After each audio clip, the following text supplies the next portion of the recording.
반갑습니다. 여러분, 프로토 교수입니다. 스포츠 모든 경기를 매일 분석 및 조합 픽 공유 중에 있습니다. 영상에 공개되지 않는 정보들도 정보방에 입장하시면 확인하실 수 있으니 참여를 희망하시는 분들은 영상 하단 고정 링크를 통해서 아무 조건 없이 자유롭게 참여가 가능하니 많은 참여 부탁드리겠습니다. 또한 가족방 참여 시 초보 베터 분들을 위한 소정의 베팅 지원금까지 제공 중입니다. 훌륭한 분석과 조합 픽까지 매일 제공 중이니 서둘러 하단 고정 댓글 누르신 후 연결되는 페이지 한번 더 클릭하시고 채팅 걸어주시면 상세하게 안내 도와드리겠습니다. 첫 번째 경기는 삼프도리아 대 베로나 한번 살펴보겠습니다. 삼프도리아는 크레모네세와 더불어 세리에A에서 강등이 유력한 팀입니다. 꽤 오랜 기간 동안 리그의 중상위권 팀으로 군림했는데 이제는 세리에B로 추락을 앞두고 있습니다. 센터백 루이딩크와 토트넘에서 영입한 윙크스, 주리치치와 퀄리아렐라 등 좋은 선수들이 있지만 전혀 팀으로 성적을 내지 못했습니다. 람머스와 푸세토 등 공격진의 부상자가 있던 여파가 컸고 콘티의 공백도 아쉬웠습니다. 이 경기에는 중앙 미드필더 링컨도 징계로 결장합니다. 엘라스 베로나는 최근 4경기에서 승점 2점 추가에 그치며 중위권 팀들과의 격차를 좁히지 못했습니다. 레그나니와 코폴라 등 최종 수비는 착실하게 역할을 했지만 문제는 시즌 내내 개선되지 않는 공격진에 있습니다. 칼론과 베르디, 가이치 등을 공격의 천병으로 기용 중인데 후루스티치와 앙리 등의 공백을 메우지 못했습니다. 중원에서는 밀리지 않지만 골결정력 부재로 고전 중입니다. 강등권 탈출을 노리는 두 팀이 경기 내내 공격적인 움직임으로 골을 노리겠지만 가비아디니와 가이치 등으로는 상대 수비를 확실하게 넘어서기 어렵습니다. 원정에 나설 엘라스 베로나가 타메지와 두다 등 중앙 미드필더진의 라인을 유지할 것이라는 점도 접전을 가능케 하는 이유로 보여집니다. 두 번째 경기는 피오렌티나 대 레체 한번 살펴보겠습니다. 피오렌티나는 최근 리그에서 가장 좋은 페이스를 보여주고 있는 팀이라고 할 수 있는데 높은 점유율을 확보하는 중원의 활약을 카브랄이 골로 잘 연결시켜주면서 호조를 이어가고 있는 것이 큽니다. 레체가 최근 세트피스에서 허용하는 골이 잦아지는 등 박스 안에서의 수비 집중력이 꽤 낮아진 상황이라는 점도 피오렌티나에게 도움이 될 것입니다.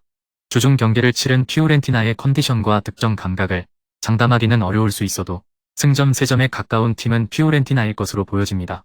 양팀 결장 확정 및 의심 이슈는 피오렌티나 테르지치, 레체 데르마코, 콩그라치치.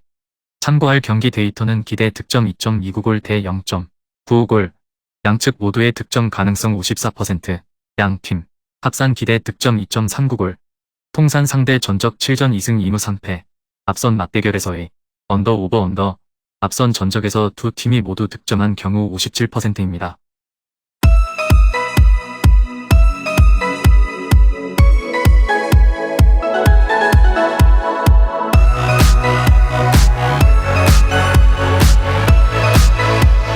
세 번째 경기는 토리노 대 나폴리 한번 살펴보겠습니다. 나폴리가 우세해 보입니다. 지난 경기에서 후이가 돌아오면서 라치오전 패배의 원인이 되었던 측면에서의 빌드업 부족 양상이 해소될 수 있는 상태죠. 지난 경기에서 칼같이 김민재를 빼준 것도 후이의 공격성을 살리면서 비운 공간을 김민재가 커버하는 전술을 위해 체력적인 관리를 해준 것으로 볼 수 있습니다. 토리노의 수비적인 성과가 훌륭하기는 하지만 강한 중원과 측면에서의 적극성 등 가지고 있는 나폴리의 공격패가 너무 많은 상황입니다. 양팀 결장 확정 및 의심 이슈는 토리노 지마, 라자로, 블라시치, 비에이라, 나폴리 라스파도리. 참고할 경기 데이터는 기대 득점 1.52골 대 1.99골, 양측 모두의 득점 가능성 36%, 양팀 합산 기대 득점 2.10골, 통산 상대 전적 23전 3승 5무 15패, 앞선 맞대결에서의 언더 오버, 앞선 전적에서 두 팀이 모두 득점한 경우 57%입니다. 네 번째 경기는 아스날 대 팰리스 한번 살펴보겠습니다. 아스날은 리그에서 21승 3무 3패로 우승을 향해 순항 중입니다.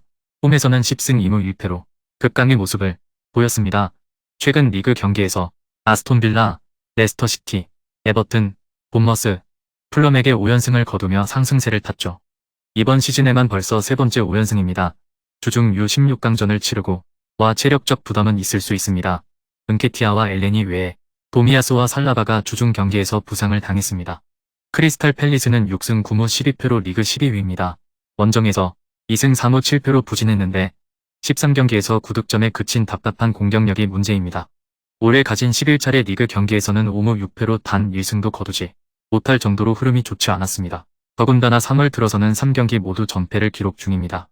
사실상 전력 외로 평가받는 제임스 맥아더 외에 부상자가 없다는 점은 유일한 위안거리입니다. 최근 10차례 리그 맞대결에서는 아스날이 3승 5무 2패로 근소한 우위를 보였습니다. 크리스탈 팰리스가 승격한 13-14 시즌 이후 아스날은 홈 맞대결에서 4승 4무 1패로 꽤 준수한 성적을 거뒀습니다. 이번 시즌 첫 리그 경기도 원정에서 2대0 완승을 거둔 아스날입니다. 기세가 오른 아스날이 체력 문제를 뛰어넘고 저득점 양상 속 근소한 우세를 보일 것으로 점쳐집니다. 다섯 번째 경기는 몽펠리에 대 클레르몽 한번 살펴보겠습니다. 최근 보여주고 있는 몽펠리에의 수비를 감안한 선택인데 지난 경기에서는 95분에 허용한 슈팅을 제외하면 상대의 박스한 슈팅을 완전히 차단하면서 실점 위험 상황을 하나도 만들어내지 못하는 모습이 인상적이었죠. 클레르몽이 득점을 만들어내는 방법이 단조로운 상태라 몽펠리에가 수비적인 성과는 가져올 수 있을 전망입니다. 클레르몽도 나름대로 압박 지향적인 포메이션을 사용하기는 하나 드리블 능력이 좋은 선수들에게는 쉽게 돌파한다는 원초적인 문제가 있습니다. 양팀 결장 확정 및 의심 이슈는 몽펠리에 마쿠아나, 베르타우드, 루로이, 루스스, 차토, 에스테베, 클레르몽 세이도, 카우프리에즈, 라사니. 참고할 경기 데이터는 기대 득점 1.4명골 대 0.97골, 양측 모두의 득점 가능성 59%, 양팀 합산 기대 득점 2.65골, 통산 상대 전적 4전 1승 1무 2패, 앞선 맞대결에서의 언더 오버 언더, 앞선 전적에서 두 팀이 모두 득점한 경우 50%입니다.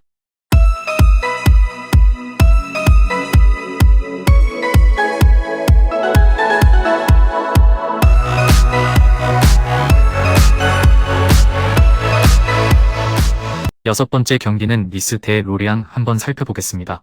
니스가 최근 보여주고 있는 밸런스와 기세를 감안하면 니스가 유리한 것은 사실, 다만 니스가 본인들이 주도하는 경기에서는 되려 상대의 수비벽을 돌파하는 대어려움을 느끼고 있다는 점을 고려해야 하는데 원정에서 로리앙이 바탕으로 라인을 컴팩트하게 세우려고 시도하고 있음을 감안하면 니스의 다득점 양상을 기대하기는 어려울 것으로 보여집니다.